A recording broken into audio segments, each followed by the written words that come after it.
that you were able to kind of put in place to literally half your work week. Yeah. What are some of those things? How did that, like, just walk me through that a little bit? Yeah. So that came again, like, serendipitously, that came like right before, I found out about all of this stuff right before our son was born. And, that was because it was a pureMix event in Columbus, Ohio. The city has a music commission thing here, and they're responsible for making sure our local scene is awesome. It's an amazing thing to have in the city. But we did this event for him. It was like a talk, Fab and Brian, Lucy, and myself, and Chris Graham of Chris Graham Mastering and the Six Figure Home Studio podcast, who lives in Columbus, and I had not met him yet. He came to that event and introduced himself to me after the show and was like, "Hey, let's go get lunch." And yeah, basically we went to get lunch, and my first thought, I've told him this too, so I'll tell it on the air, but when he told me the name of the podcast, the Six Figure Home Studio, I was like, oh. I was like, I don't know if I want to go to lunch with this guy. Like, we've laughed about this, but I was like, I don't know about that. That doesn't sound like a great thing. It's like what I had in my head was like, this is going to be like the podcast is going to be all about like templating and not about the art of recording and making great music and all of that stuff. It's going to be like focused on all the things that I had this evil thing in my head that I completely created up myself or whatever, that was like, this can't be a wonderful thing. We tell ourselves narratives, right? Absolutely. Yeah. And I told myself a dark story. Yeah. Like, completely unfairly too. Cause like when he introduced himself, I was like, that was a really nice guy. I'm surprised his podcast is named that. Whatever. So, I didn't listen to the podcast before I went to lunch, and I went to lunch with him, and within like the first minute, I was like, this guy is awesome. Like, he is so damn nice and knowledgeable. Like, he's brilliant. He really is brilliant. And now he's a very good friend of mine, very good friend. And we started a little like fun podcast on the side as well. But right, I listened to an episode. It was great. Nice. Awesome.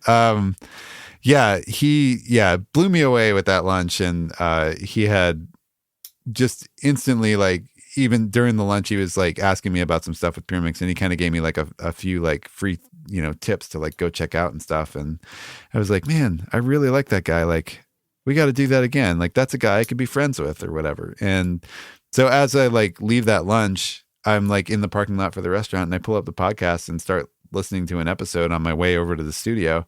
And I got through a whole episode before I got there. And I would like the stuff I learned in that was I basically, I'd never heard of Zapier before, which is, we'll explain it in a second, but that was an important thing. How they just kind of approached like, how do you set up a session in the most efficient manner and like intake a client and have a conversation about making the record with the client. Like, those were conversations that I wasn't hearing on the pureMix stuff. Like, I'm with all of the people that are like my idols, and I hadn't heard these topics talked about yet. So that was interesting as well.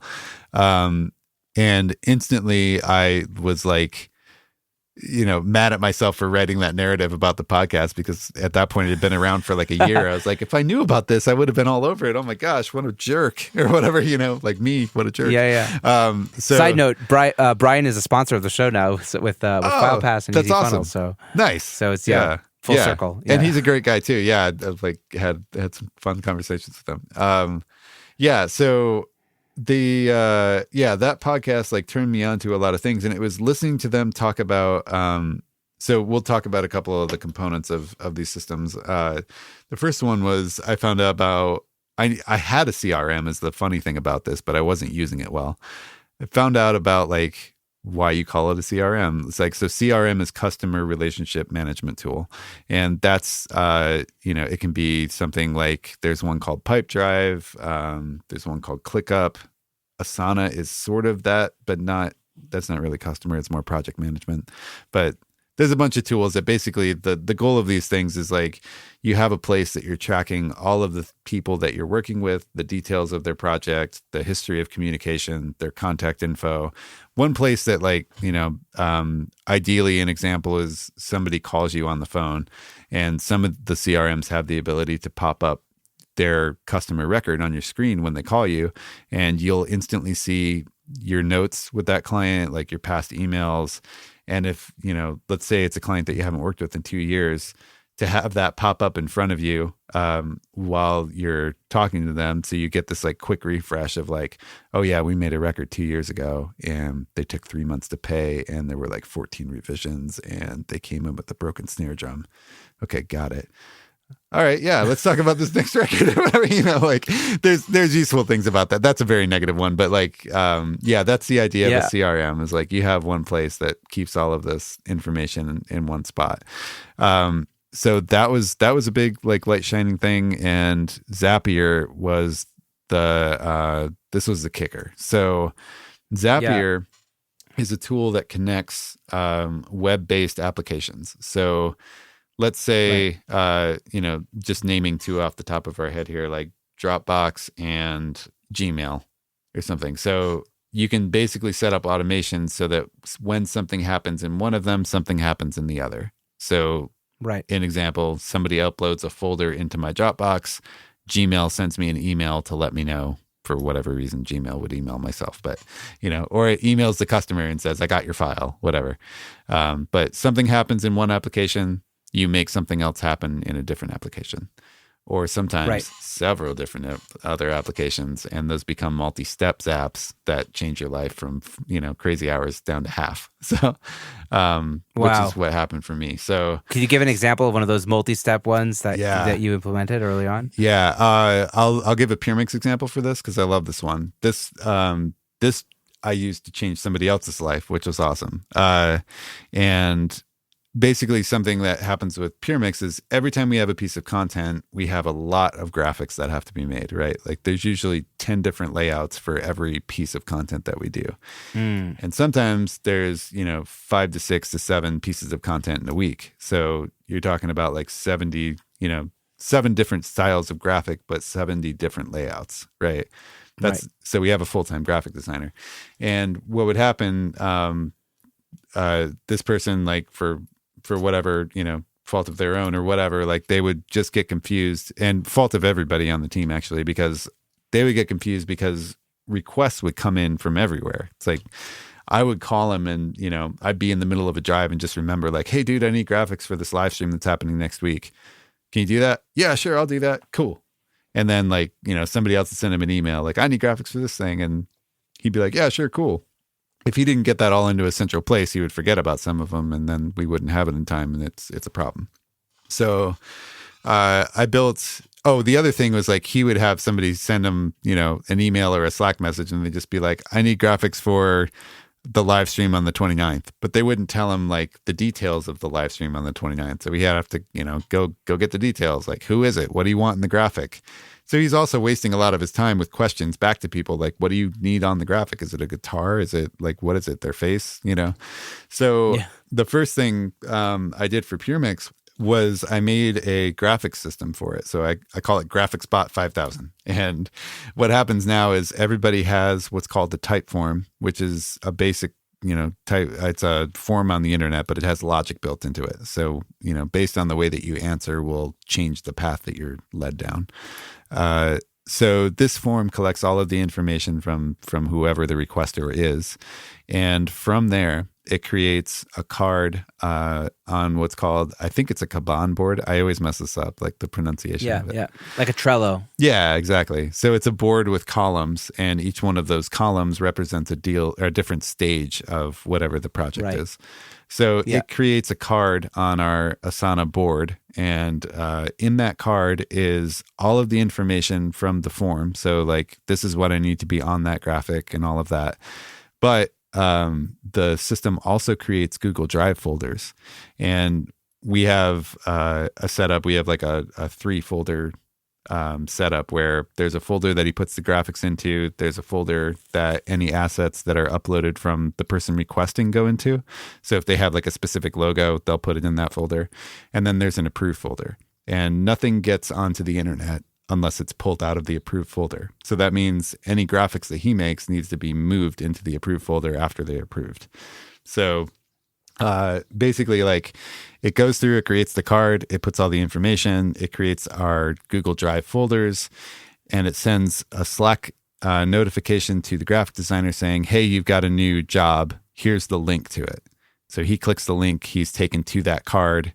That card has links to the Google Drive folder and all of the information. Wow, automatically popped in there. As soon as you hit submit on the form, all of that is there, and the designer's notified.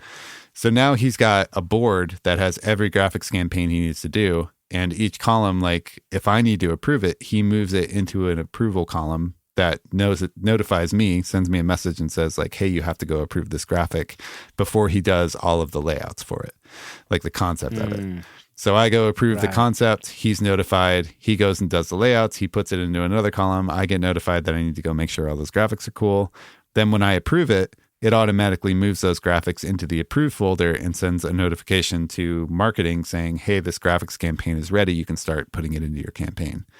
So before we were having all these conversations about like, well, this is what I need the graphic to look like. And it's going to be used in this campaign. And like, then he'd call me and be like, can you go approve the concept? And I'd be like, yeah. And then I'd go approve it. It's like constant broken telephone. Exactly. Yeah. All the time. And especially when, if I'm off making a record or something like that, and he sends me a text message like, hey, approve this concept.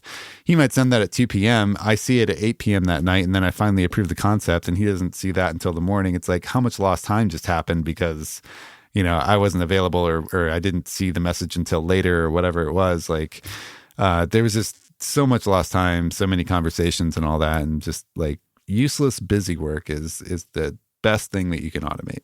Yeah. Yeah, Wow. so that one instantly, it improved like our culture too, because there was less frustration in the company about like, why isn't this graphic ready? Oh, dude, I didn't know about it. I told you last Friday. No, you didn't.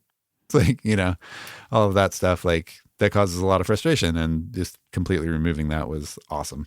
So that's one that like, that probably cut 5 phone calls out of my week or whatever. That's crazy. Yeah. That's amazing. Yeah, so that's one example. But yeah, and I know that Chris has Bounce Butler to help you kind of bounce all your files. Yeah, and now Andrew Sheps has Bounce Factory. Yeah, which seems like a very similar situation. Yeah, and it seemed like, and I think that's through SoundFlow. Is that correct? Am I Yep. Yeah. So why don't you tell the audience a little bit about SoundFlow and maybe what's some of the best ways to use it? Yeah, SoundFlow is incredible. Like.